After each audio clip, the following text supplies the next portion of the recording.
you. Let's go ahead and welcome Christy Banny from Fort Worth, Texas. We want to welcome you today. And all the way across the pond to the UK, we want to welcome Tracy Dillon. Great afternoon. We want to welcome you today. And from Oklahoma City, Phoenicia Lewis, we welcome you. Director Sheila Snipes, great morning from Virginia. Welcome. And from Phoenix, Arizona, we want to welcome Charles Kindred. Welcome, welcome, welcome, everyone. Peggy Blazer from Lynn Valley, Kansas, we welcome you this morning. From Bismarck, Arkansas, welcome Barbara Winfrey. We have less than 60 seconds to go. It's exciting. You know what? We're going to wrap up with welcoming by saying welcome and good morning to Miss Fatima Smith from Durham, North Carolina. We welcome you. Tanara Gibbs from Midlothian, Virginia. We welcome you. And from the Big Apple, Anastasia Millington, we welcome you. Well, everyone, it's the top of the hour. We're excited to be here with you. We want to say good morning, great afternoon, and good evening to all of our champions from all around the world. Welcome to Planet Marketing's International Locker Room. My name is Ann Jones, and as always, I am super excited to be here with you today. Now, the International Locker Room is a professional meeting that is designed to educate, empower, and inform by sharing news you can use, announcements, and we offer powerful trainings to help you grow your Planet Marketing business. Now, keep in mind, this meeting is held every Saturday, and it is being recorded. You can find the replay by logging into the back office of your Planet Marketing business. Then up at the top, click on Planet Now, and then online events and videos. All right. Well, I want you to know that we're excited about our Planet Cares Foundation. We want you to give hope this holiday season, and we're excited and honored to present the Give Hope campaign. This is our end of the year holiday season fundraising effort for the Planet Cares Foundation. It is a foundation that is focused on helping our children, our vulnerable communities all around the globe. Now, your donations will allow the foundation to help and provide for women and children who are homeless and living in shelters. Now, you can find out more and you can donate by going to visiting www.planetcaresfoundation.org. And remember, your support is greatly appreciated. Well, get ready, get ready. Need I say more? As always, we are super excited about our international convention.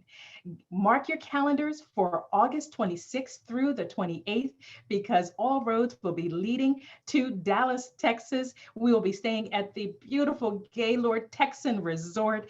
Let me just tell you, you'll be in for a treat, but more importantly, you will not leave as you arrive. You will meet not only our incredible network of travel business owners and marketing representatives, but you will also hear and learn how to grow your business. Well, if you haven't done so, make sure you register now because we want you to truly reserve your seat. Now, you can find out how to register by logging into your Planet Marketing back office. Scroll down to the bottom, and that's where you'll see our 2021 International Convention details, and you can register there. Mark your calendar for next week. That's right, because on December 12th, we'll be hosting our Super Saturday event. It is where you will be able to receive special advanced training, everyone. It is a virtual event. It is a live event. It is one that you don't want to miss. You can register for this event and you want to register in advance by going to www.planetsupersaturday.com. You know, one of the things that we love doing is after every Super Saturday event, we do hold our opportunity presentation. So remember, you're able to invite your guests that Saturday, next Saturday, but also every Monday, Tuesday, and Thursday, we hold a presentation live where you are able to get your guest on to hear the Planet Marketing opportunity. You can have your guests go to Facebook and search for Planet Marketing. And at the top of the hour of 7 p.m. Eastern Time, you'll be able to catch an incredible presentation that explains the details of our Planet Marketing opportunity. As I wrap up, just know that not only do we want you to be able to grow your business with new partners, but we want you to have the tools that you need to educate and grow your business. So never miss an opportunity to catch the basic training that teaches the fundamentals of how to grow your business. This training is conducted live every Wednesday. Mark your calendar for 7 p.m. Eastern Time. Now you'll need to register in advance for this event, and you can do so by going to bit.ly/planet training. That's bit.ly/planet training. And our morning inspirational vitamin. It's a powerful call when I literally tell you, you want to make sure that you get on every single day. This is a call that is Monday through Friday, and you can listen and learn, be inspired, empowered, motivated, and educated all at the same time. Now you see the numbers on the screen. This is also posted in your back office. Yes. So all the details for all of our events is just a click away. Make sure you mark your calendars and set your alarm so that you're front and center. So everyone, it is that time where I'm going to move myself out of the way because it is always my distinct honor and privilege to present to some and introduce to others. The CEO and founder of Planet Marketing. He is the chairman of the board, Mr. Donald Bradley. How are you doing, sir? I'm doing extremely well. Ms. Ann Jones, can you hear me? Loud and clear. Take it away. Excellent. Definitely, as always, thank you so much for all that you do, not only for your organization, but for the entire Planet Marketing family. For those who don't recognize that face and that voice, this young lady is a founding 3-star director, has an organization of well over 1,000 active agents, proudly wears the Sapphire ring, indicating earnings over $100,000 in a 12-month calendar period. Currently the top 15 income earner, Planet Marketing worldwide. Ms. Ann Jones, how are you doing this weekend? I am doing extremely well, Mr. Bradley. Looking forward to completing this year, but looking forward to the new year. Great, great. We have a special guest today, Miss Ann Jones, and I'm going to get right out of the way because there's a lot of important information. 5 years ago, when we launched this company, I told everyone that we're going to be doing business in the network marketing space because business principles don't change. And I said, more important than being excited, we need to be educated. And to play the game, you need to know the rules. And today I'm honored because I have a gentleman who knows the rules, who created the rules in this industry. He really needs no introduction. Anybody who's been around network marketing knows he's the most sought after attorney, and arguably from all the top leaders in the industry, they know that he's the #1 attorney in the network marketing and direct sales environment. He was named top 25 most influential individuals in the field of direct sales. He's the founder of his own firm, Thompson Burton Law Firm. And I could say so many things about this gentleman, but today everybody knows we're into longevity. We don't just want to make a little bit of money in this industry. We want to respect the culture of the industry. We want to respect the rules so we can play this game for a long time, and to help us today understand a little bit more, about the industry of direct sales and network marketing. I'm honored to bring forth our legal counsel for the last 5 years, Kevin Thompson. How are you doing today? I'm doing great, Don. It's so great to be here. Thanks for having me. I just so appreciate your time. And again, the second phone call I made, ladies and gentlemen, after I called Andy Carlton, was to this gentleman. And we do not move, Kevin, without, your guidance. And everybody knows that. So Kevin, I'm looking forward. I got a pen and pad, and I know there's, as I mentioned, there's over 1,300 individuals on the line already on this Zoom this morning. And I can't wait for them to, get some of the knowledge that you're willing to impart with us today. And thank you so much for your time.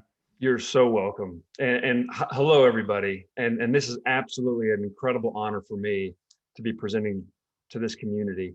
I'll tell you, Don is unique in that most founders exaggerate. So when Don this morning said, yeah, you can expect about 1,000 people, I sort of divide that number by 2 and I subtract 200, and because I figured he was joking.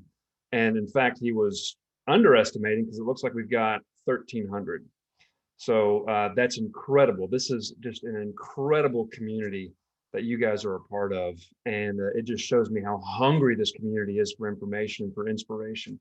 And it's a privilege for me to be here. So a little bit about myself. I love what I do. I really do. I get to go to work every day and work with passionate entrepreneurs. that are trying to change the world, right? Make a dent in the universe through interesting products and services and with interesting compensation models. People always ask me, well, how did you get into this profession, right? Nobody goes to law school saying, you know what, I'm going to be a direct selling attorney. It's a very, very small field. And it all goes back to when I was in college. So one thing Don and I have in common is we're both athletes and we're both competitive. And I ran track and field. And it's hard to get a full scholarship in track. I did not have a full scholarship. My teammate was Justin Gatlin. He had a full scholarship. He deserved it. He would go on to win the Olympic gold medal. But I needed extra money, right? I didn't come from a family with a lot of wealth. So I got involved in a company and I was selling energy drinks to bars. And I just fell in love with the idea that the more product you move, the more you get paid. Doesn't matter who your parents are, doesn't matter your education level, doesn't matter credentials, doesn't matter if you're tall or short, skinny or fat, doesn't matter. You move product, you get rewarded. And that really struck a chord with me. My event in track, excuse me, was a decathlon. And for those of you that aren't familiar with that, everybody always says, well, is that where you swim and you shoot and you ride a bike? No, it's track and field. And so it's 10 events over 2 days. Day one, you have 5 events. Day two, you have 5 events. And the faster you run, the more points you get. The higher you jump, the more points you get. The further you throw the shot put or the discus or the javelin, the more points you get. And there's no way to cheat. Really, the scoring table is neutral, and it's the same scoring table that's been around since Jim Thorpe. And that's in my DNA. This idea of you perform and there's a set reward. That's this industry, and so I got it early. Now, when it came time for me to be a lawyer, I just had to be part of this sector. And I started roughly around 2005. I was a very young lawyer. I was about 12 years old. A problem with these high-tech cameras now is it adds about 15 years. I'm not as old as I look on screen. I tell you, I need to get a worse camera.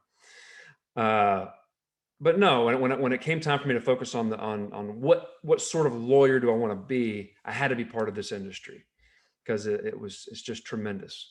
Now, I don't know any of you with the exception of your leadership team, but I do know something about every single one of you, right?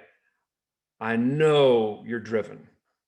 I know you're hungry. I know that you're willing to work to improve your life, right? You're not just sitting back hoping and waiting for money to fall from the sky. And in that regard, you and I have a lot in common. I respect and I admire people like you, people that take risk, people that work, people that sacrifice. And so I just want to commend you for that. It's fun for me to be around people like you, and hopefully you learn something about the profession during this talk. I'm going to do my best.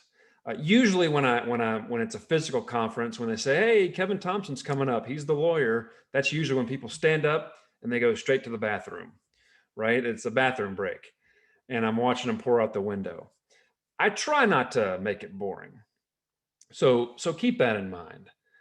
I start with a quote from Oliver Wendell Holmes, a former Supreme Court justice, and he says, a moment's insight is sometimes worth a lifetime of experience. And so however long you're going to be part of this conference today, it just takes one nugget to really change your life and to change your thinking and to move your business forward. And I think you're going to get that today. That's my goal. So I've worked with a lot of different companies over the years. I've worked with probably over 750, I think. And some of them have been good, like the company you all are involved with, and some of them have been complete disasters. We've seen the full spectrum. And you see a pattern, as you all do with whatever you do for a living before you found this business. You see a pattern. you develop a sense as far as, well, these people, they have a shot, or there's no way in heck this company is going to make it because they have deficiencies in certain areas. And so I'm going to talk about some of those factors that separate the companies that are doing well and the companies that don't make it. And it always starts with this first principle, and that's leadership. Leadership is absolutely crucial. John Maxwell says everything rises and falls on leadership. Somebody can have the cure for cancer, but if it's in the wrong hands, they'll mess it up. And so leadership, when it comes to running a business, has to strip away the complexity for the community, for you all, for the field.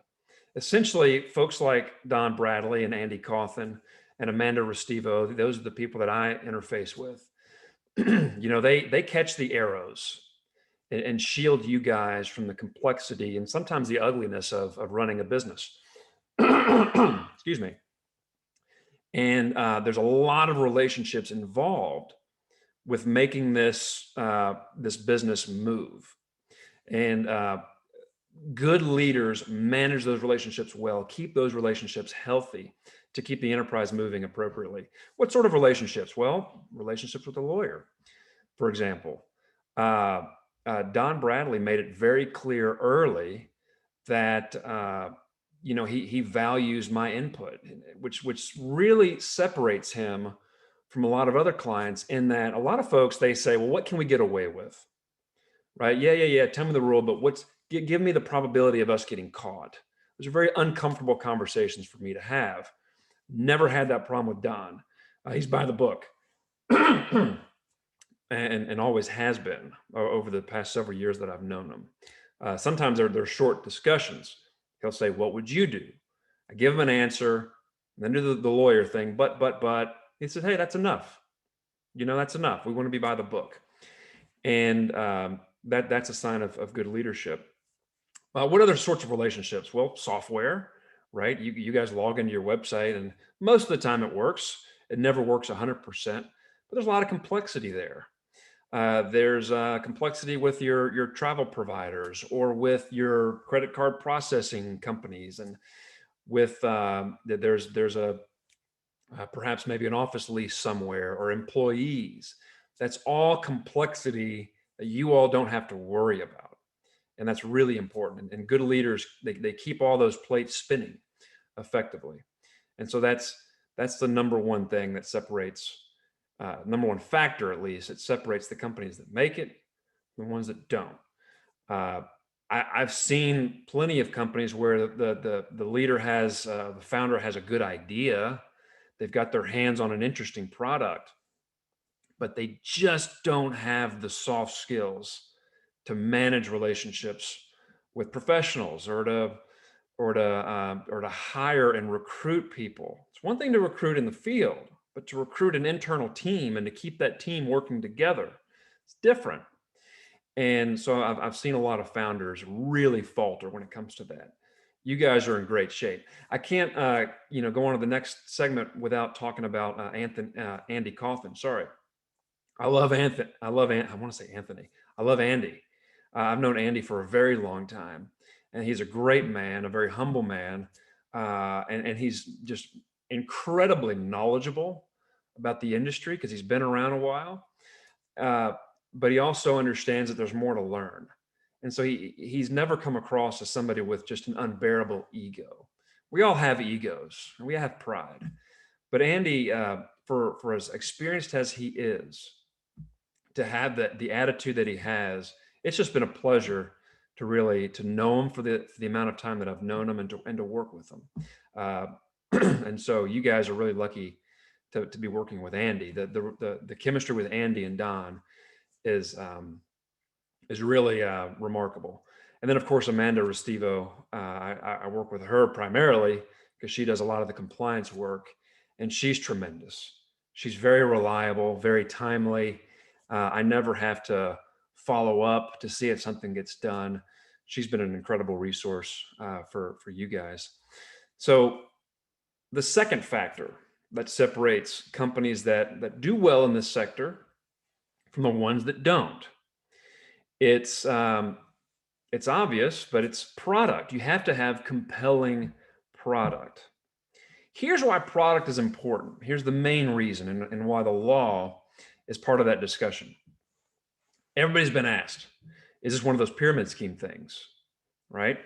And I think, in anticipation of that question, you all 1,500 of you, need to have an idea of what is this P word thing, this pyramid scheme. What is it? Well, pyramids obviously are illegal. And what a pyramid is, the specific language, it comes from a case in the 70s, right? So it's a bit confusing, but I'm going to boil it down to simpler terms. But essentially what a pyramid is when you have rewards unrelated to product sales. I'm going to repeat that because it's a bit vague. Rewards unrelated to product sales. So a cash gifting scheme would obviously be a pyramid scheme, right? You give me $10 and you recruit 3 people to give somebody $10 and you have money moving, but that's not a product sale. It's an illegal transfer of money is what that's referred to as. That's a pyramid scheme. So what if we sold, I've got 4 young kids. I happen to have a Crayola crayons right in front of me. And we sell, what do I got here? $1,000 crayons, $1,000, but it's not just any crayon, it's Scarlet. $1,000 crayons. It's a product, right? We can pay commissions on that sale, right? Regulators say, look, we're not that stupid. Regulators, they use factors to determine if the product is legitimate or not.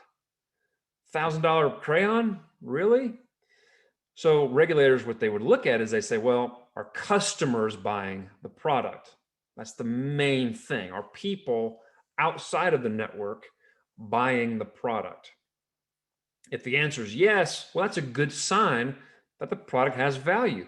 Could you find a customer spend $1,000 for a Scarlet crayon? No. Regulators also look at, the emphasis of the program, of the presentation. You could talk about recruiting. Recruiting is not illegal. It's perfectly fine. It's part of the business. You have to expand the network. But you also have to talk about the value of the product, and you have to attract customers.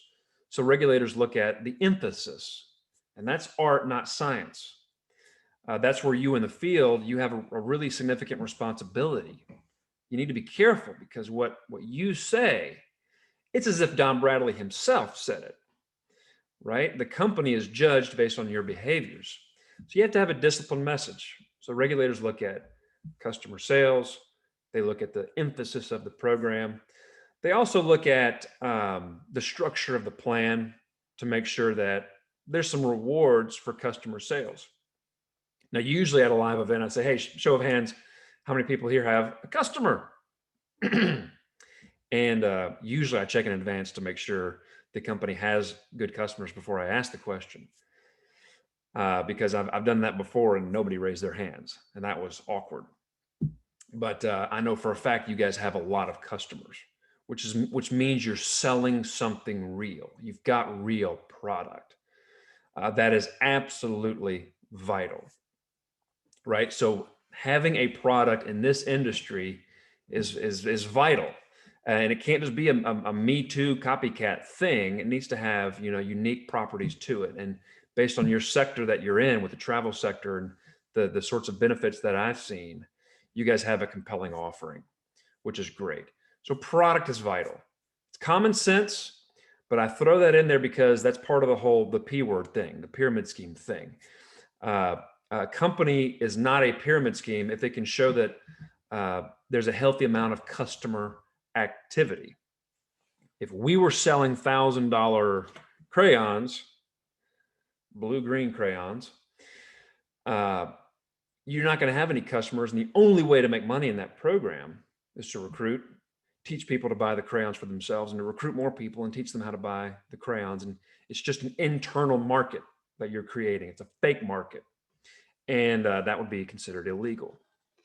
So product, vital.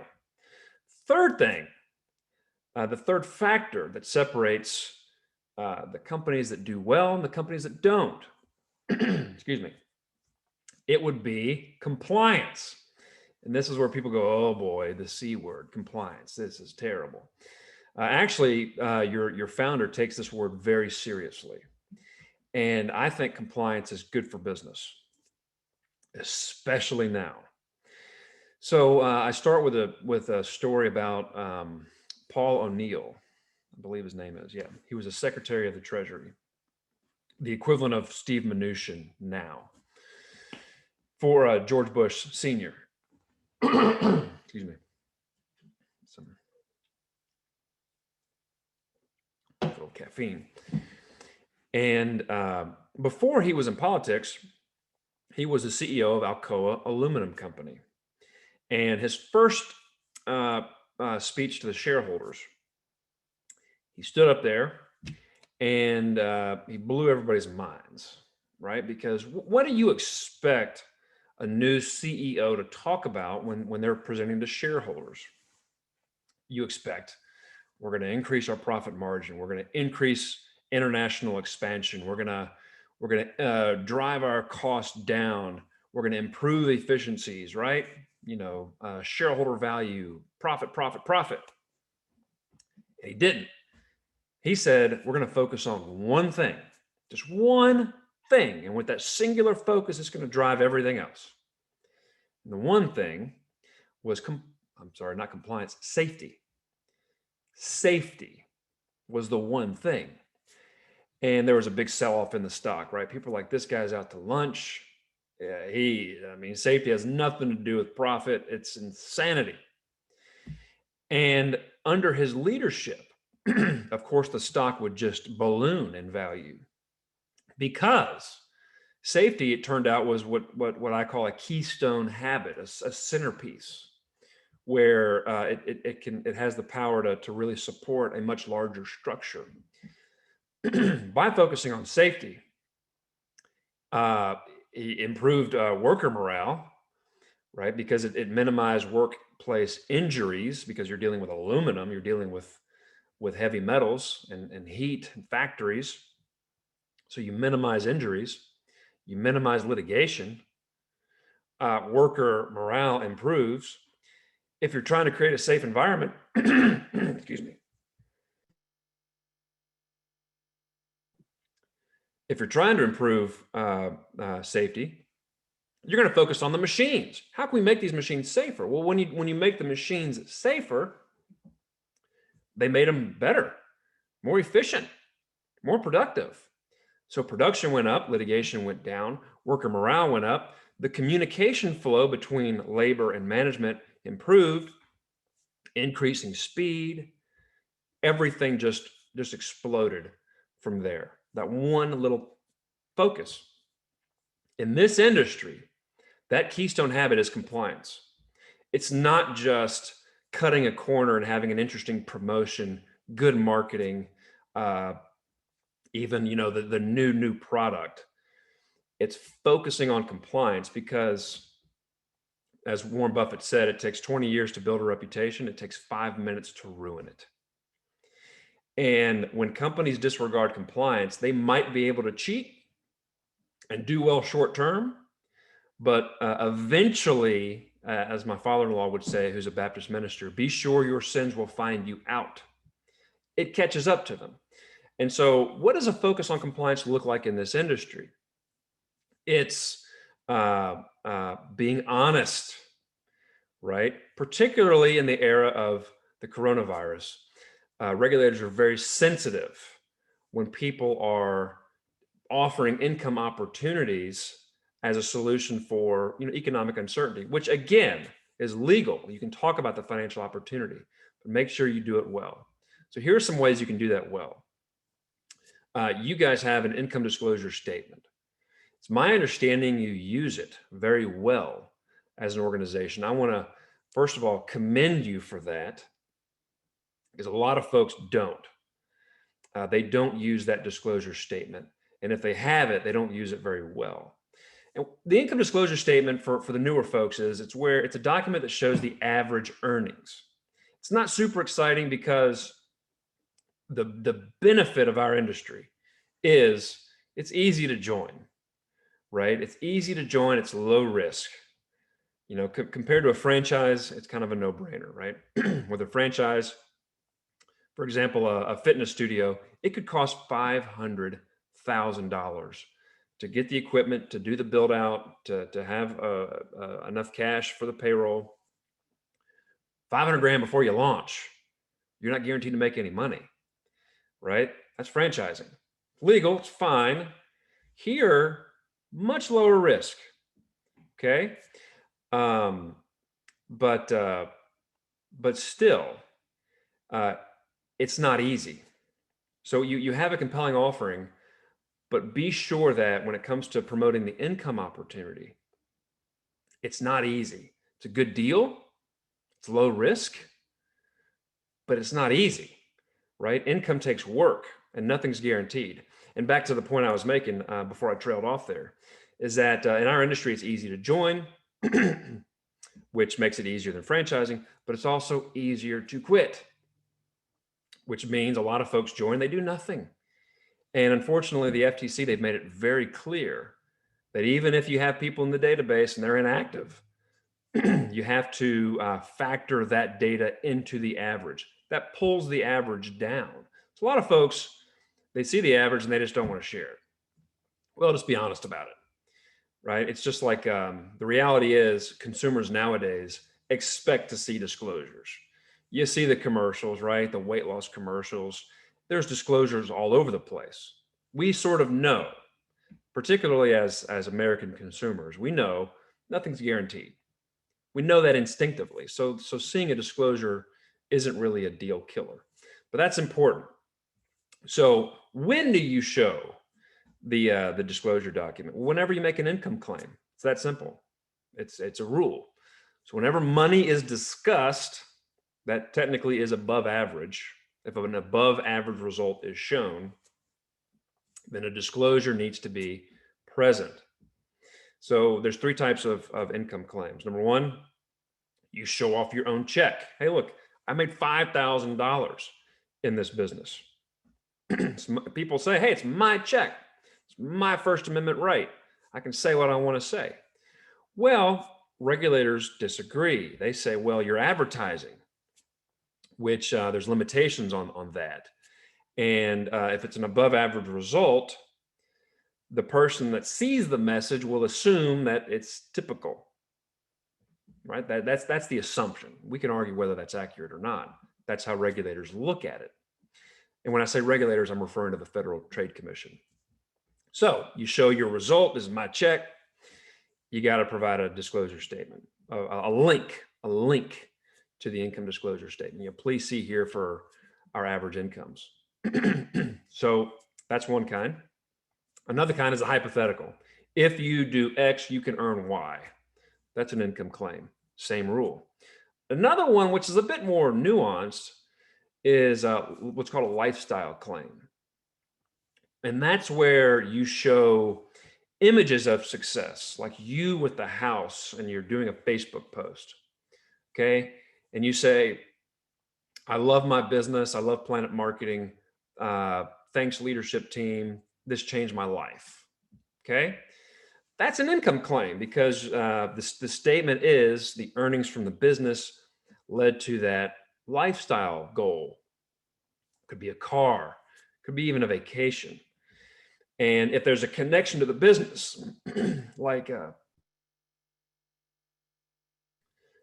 there's a connection to the business, like hashtag Planet Marketing, hashtag work from home, well, then that's a lifestyle claim. If there's no connection, just, you know, you sharing an image of yourself by something cool, right? A boat, a car, with no connection to the business, then that's fine and wouldn't need a disclosure. But when you tie it to the business, you got to provide that disclosure. Avoid hype. You know, my impression of Don is he which usually the organization reflects sort of the the instincts of the leader. And Don is not a hype guy. And I get a sense that as an organization, you guys don't do that as well. And I've already made the point. Hype is where you promise easy money. Okay, get in now, limited time. You can make $1 million in 2 years or 2 months. 2 months. That's hype. And regulators are very sensitive to that kind of message. So try to avoid that. Now, this next one is it's tough to talk about. It's the coronavirus, and I'm here to talk about vaccines. No, I'm kidding. That would just throw a bomb in the whole discussion, right? Talk about divisive. No, regulators, the Federal Trade Commission, they've made it clear, and with two contexts. One of them does not apply to you guys. One of those contexts is dietary supplements. So people that are saying take these lotion, potions, or pills to prevent coronavirus. FTC says you can't do it at all. There's no scientific basis to suggest that certain supplements can prevent COVID. That's not your problem. You're not in that sector. Okay, the next context is your problem. But it's difficult. Regulators have said that when you're discussing supplemental income, don't reference the pandemic. Now, this is where I have a disclaimer and I say, don't shoot the messenger, right? The FTC is an agency of limited means. They've got roughly 400 lawyers, which is not that big, candidly. That's like a medium-sized law firm in New York. They've got to regulate all consumer markets, and they've got to regulate privacy issues as well, cybersecurity issues. So they've got their hands full with Google and Facebook currently. And the FTC is basically saying, we get it. You can make income claims, and there's a path to do it. Just don't mention coronavirus because the FTC, they don't have the resources to be precise. Well, this tie-in with COVID is fine. That tie-in is not fine. Right now, there's a flood of advertisements online taking advantage of the pandemic. And that's really lighting the regulators on fire. So sadly, particularly with your posts on Facebook and Twitter, which are kind of sticky, do not reference the pandemic. And even indirectly. So they've sent warning letters. They haven't sued anybody in our industry for this, but they've sent warning letters where it's been just hashtags, right? Hashtag pandemic, hashtag work from home, and then a reference to the income opportunity. Now, we all know on this Zoom that there's an ocean of need for supplemental income. We know that. It's there's something weird happening in the economy. The stock market is at record highs, but yet unemployment is high as well. And so there's a gulf happening, and people need supplemental income. But just be careful as far as how you position your opportunity relative to the pandemic. You don't want to be seen as exploiting the pandemic for financial gain. But the reality is a lot of folks are hurting and need the money. Another regarding compliance is focus on customers. Do your best to attract and sell to customers. The old model in our industry, which ended roughly maybe as recently as 5 years ago, still some companies do it, is recruit, get the recruits to buy on auto ship, just to buy for themselves, and teach people the importance of steps 1 and 2, right? Recruiting and auto ship. Can't do that anymore. You've got to expand into the marketplace for customers. So, Don, I'm slowly wrapping up. So if you have any questions, I want you to think about it right now. But I'm going to end with, just a concept about trust. And that, to requote Warren Buffett, it takes years to accumulate, minutes to lose. As an organization in this industry, does things by the book, it accumulates what I call marketplace trust. There's a book out there called The Speed of Trust, written by Stephen Covey's son, I think. And in the book, it talks about the value of marketplace trust, where an obvious example would be Apple. Okay. We trust Apple as a brand. When they make a promise and they say, you know what, this watch thing, you guys haven't really done the smartwatch thing before, but we think you're going to love it. We all went out and some of us went out and bought it, right? You trust the brand, you trust the experience. And that Apple doesn't have to really work hard to sell you on the idea of a watch, an Apple Watch, basic stuff. The companies that are kind of blowing and going and cutting corners, it's pretty obvious for consumers that this is a short ride.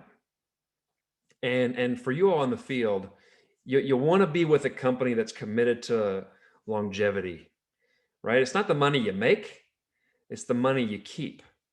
Remember that. And I've seen the roads are just littered with car crashes of people that try to make money short term, only to be involved with a company that just doesn't take compliance seriously, and they get sued, or they get investigated by regulators, or they have consumer class action lawsuits because there's an ocean of people furious because the company doesn't deliver on its promises. And I'm telling you, you guys are with a group of people that they take longevity very seriously. Don Bradley, he came to Franklin to hang out and lock eyeballs. And one thing is very, very clear. He cares for you all, for the community that you guys are a part of. He wants to see everybody win, and he's committed to the long term. He could take shortcuts.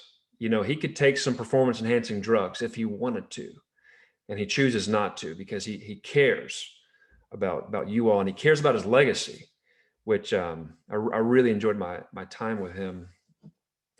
And also he's an athlete, and we hit it off in that regard. The last thing I'll say is, Don, then I'll turn it over to you. There's a quote from Ernest Shackleton, who's a famous explorer from the early 1900s, and he went to traverse the South Pole. He got stuck in ice. And without getting in all the details of that story, it's a really interesting story, but he says this: life to me is the greatest of all games. The danger lies in treating it as a trivial game where the rules don't matter. How did Don start the segment, right? You got to know the rules of the game. And Shackleton says, the danger lies in treating it as a trivial game where the rules don't matter. In fact, the rules matter a great deal.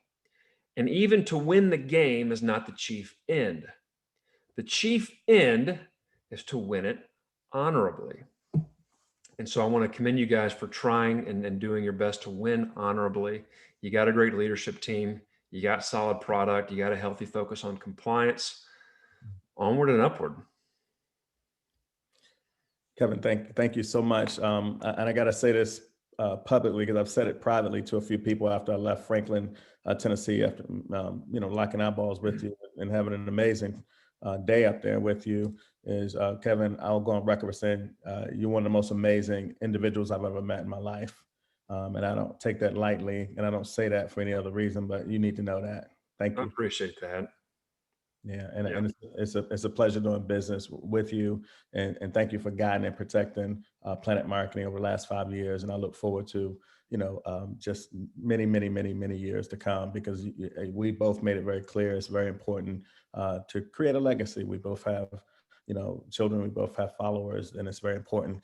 Kevin, I want to ask you the question: what's the biggest mistake that networkers make? Wow. It would be underestimating what they can achieve in 2 years and having an expectation of immediate results. And so I think, Don, this is where you as a field leader would know this better than me, but the mistake that I see is people thinking that they can just flip a switch and the money flows. In fact, you're drilling for oil, and you got to dig for quite a while until you strike it. And so I think having short-term thinking is a liability. And short-term thinking leads people to try to cut corners, and that's where the hype comes in. It's another mistake where they sort of promise easy when people sort of know that easy, it's not out there, that it takes work. So being honest with people, I think is really important for long-term growth. Great, great. And it piggybacks on the next question. What's some of the best things that you've seen new networkers do? I mean, people coming into the industry, what's some of the best uh, habits or what have you seen new networkers? And I'm talking to the people who may be new to this amazing industry. You know, there's an expression, you don't drown by water. You don't drown by falling in water, you drown by staying there. And the most important thing is just to learn, is just to jump in the stream and learn what you can and start doing. One thing that I can relate with networkers, I was one, but when I started my firm, the word that I use, I don't know if it's a very good word, but it's violence. It's a very violent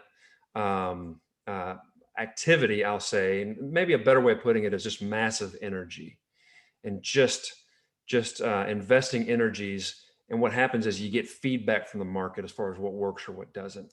A lot of young networkers, they just kind of sit and they wait. They're like the jump rope, and you're waiting for the right time to jump in there. When you just got to jump in there and start making some things happen, and the market will then, you educate yourself from the blows that come at you. So I think getting engaged early is important, but also being humble enough to know you don't know what you're doing. And so getting information is important. Another question, Kevin. Leaders versus legends. You've been around like I for the last 15 years in this industry, and I've seen a lot of people do some great things in the beginning for years, and then they just fall by the wayside. And one of the things that I want to do for the people who are following me is prevent them from having success and then losing it and going, to the top and straight to the bottom. Can you talk a little bit about that? Yes. There's an author of children's books, Lloyd Alexander, and he said, people are only as good as their options. And this is a fantastic question about legends versus leaders. I think legends, they think long-term, and they're not constantly hitting the reset button, because when you're in a good environment, you double down, and the success compounds over time. And compounding, it's very slow growth at first, but with consistent effort, it compounds. And what happens in our profession is people get distracted. Oh, squirrel, or there's a shiny object over here, and they're constantly hitting that reset button, and their marketplace trust, people's trust in them diminishes. And they don't let compounding work in their favor. Whereas legends, they stick to a plan. And regarding the quote that I gave you from Lloyd Alexander, people are only as reliable as their choices. Legends, they put themselves in a situation where they're not desperate. And so taking care of the goose that lays the golden egg and being intelligent with your finances, when somebody is in a position of, they're not hungry for that next check, they have the freedom and the bandwidth and the breadth to think long term, which is healthier. So legends sort of, they put themselves in a position where they're not desperate, where they can make intelligent decisions. That's what I've seen. I've seen people crash from positions of desperation. They're doing well, but they blow all their money, and maybe their income drops a little bit, and they got to make a move, and it's short-term thinking, and it's a problem. Great. And Kevin, in closing,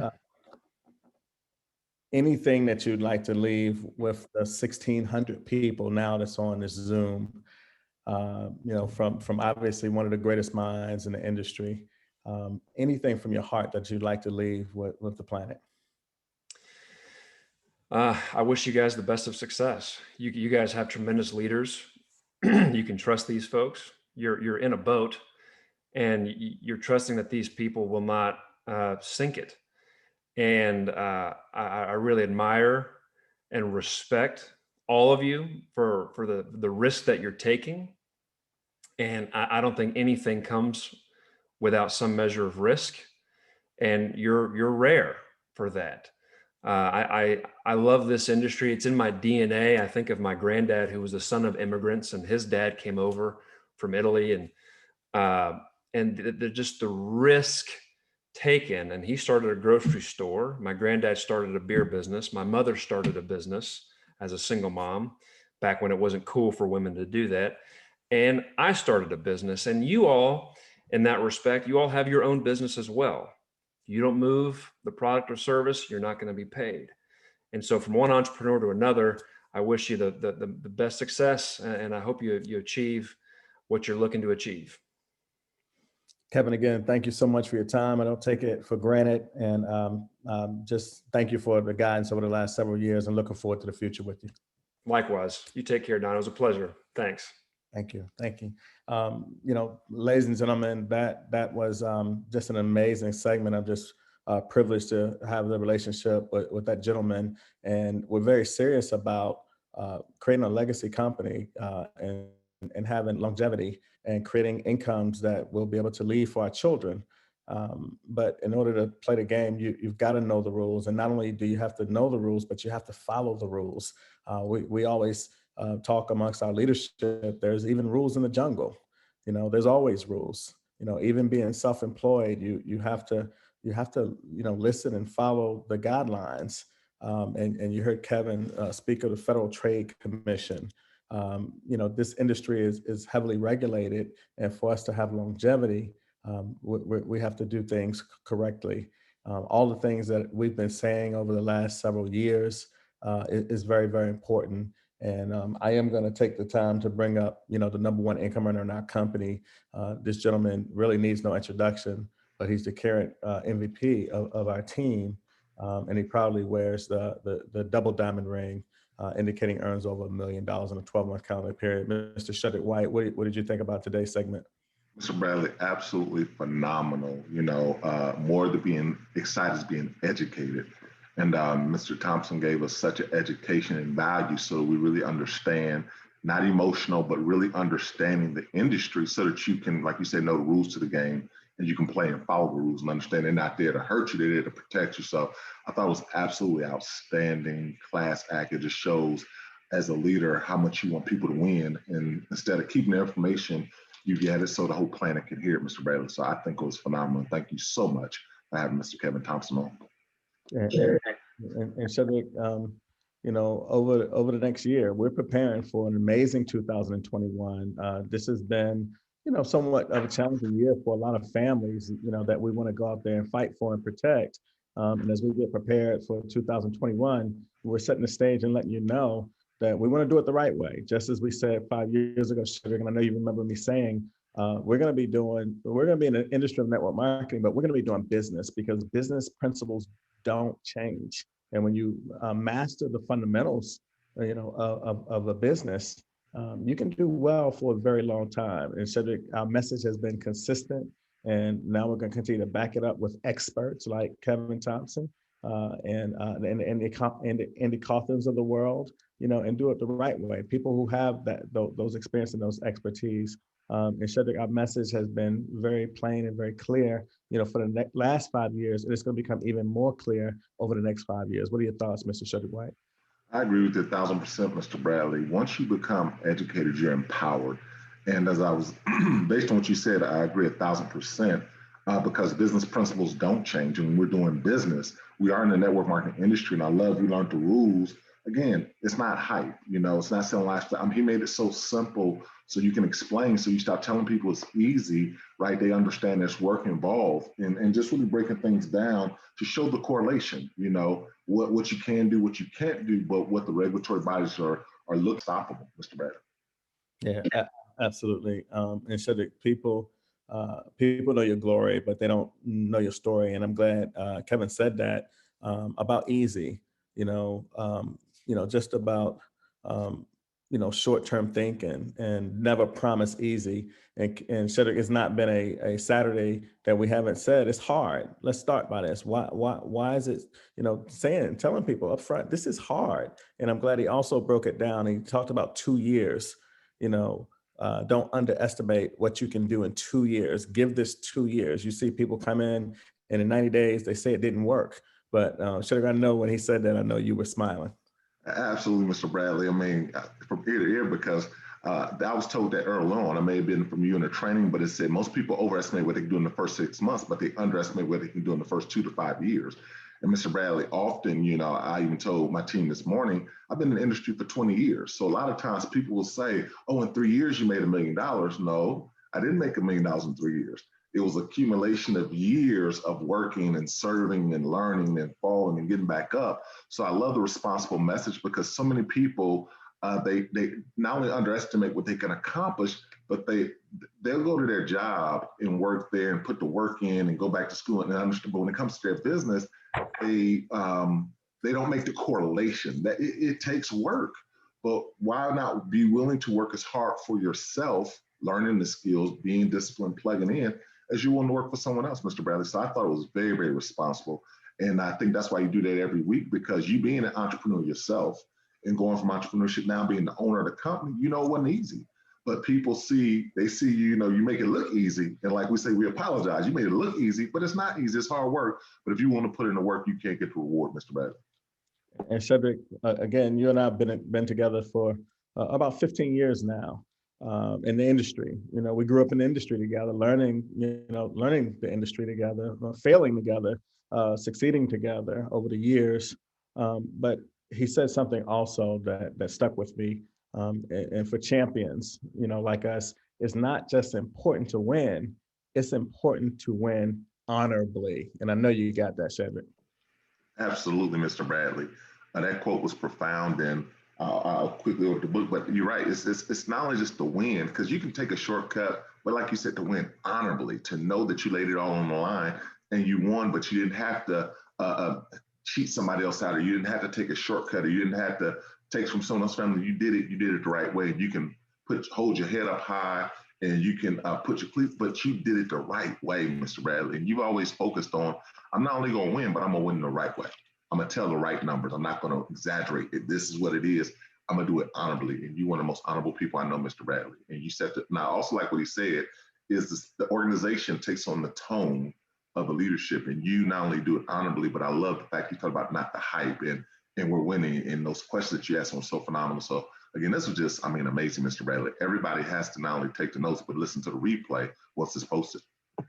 And Shedrick, I'm going to give you closing comments because I'm full. There's with leadership, there comes responsibility, and to have a gentleman who his reputation precedes him, people refer to him, as the number one attorney in our industry, and that's not something that I was the first one to say. It's just that's what you come to know when you've been a part of this industry, and to have him on a Saturday morning to pour his heart out to us in the most sincere way, to educate us in the field of legality in terms of our industry is phenomenal. And Shedrick, my closing thoughts, and I'm giving you the last word, I want you to close us out, is the reason why we have to win honorably is so the next group have a fighting chance.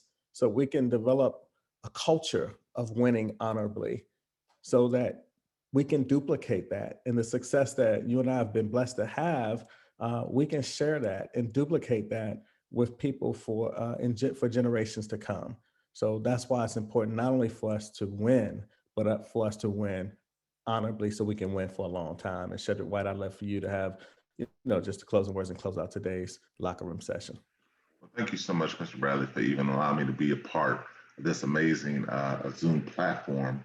And I agree with you, win honorably in what your heart is for the next generation. It's okay that we're winning, but you're not focused on just us winning. You want that next person. So what I love is Mr. Thompson said, compliance is good for business, right? It's good for business. And it takes, he said, 20 years to build a relationship, but you can destroy it in 5 years, right? Looking for a shortcut. And Mr. Bradley, since I've known you, one thing you said, I made money, but you said, I'm doing this for longevity.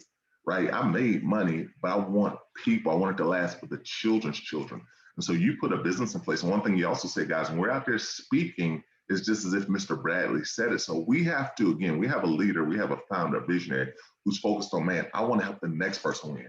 we got to be just as concerned and take on the same heart, the same spirit, embody the same spirit that Mr. Bradley has, and have the same focus and focus on that next person, the next generation, the people years to come who hadn't even heard about Planet Marketing Lab. So let's focus on being compliant. Let's focus on taking care of the planet, because it's been proven you take care of the planet will take care of you. Thank you so much, Mr. Bradley. This concludes our locker room session. Goodbye, everybody. Have an amazing weekend.